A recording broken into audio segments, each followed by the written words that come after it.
In this video, I'm going to show you two ways to make a title or heading with two colors in Elementor.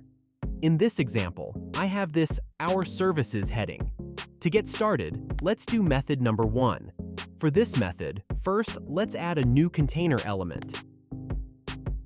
Next, let's create or duplicate this existing heading title element. So now we have two title elements. Our goal is to make them inline, so let's move each of them inside the container.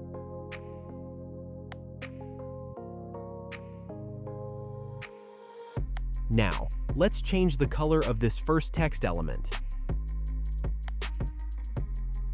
For the second text, I'll keep the dark color. After that, select the container parent element and set the direction to row horizontal. This will make them inline. Next, let's fix the spacing by adding some margin to the first text element.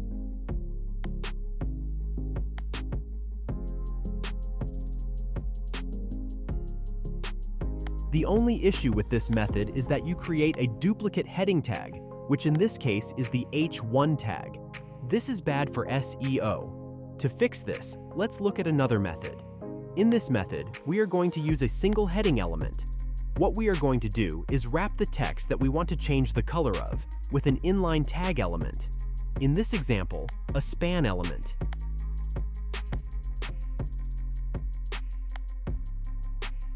In the span element, let's add a style attribute with the color property and a custom value. In this example, I added brown. You can also add a custom class instead of a style attribute.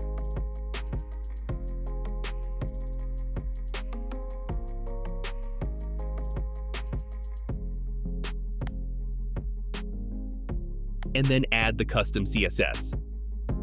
Thank you for watching.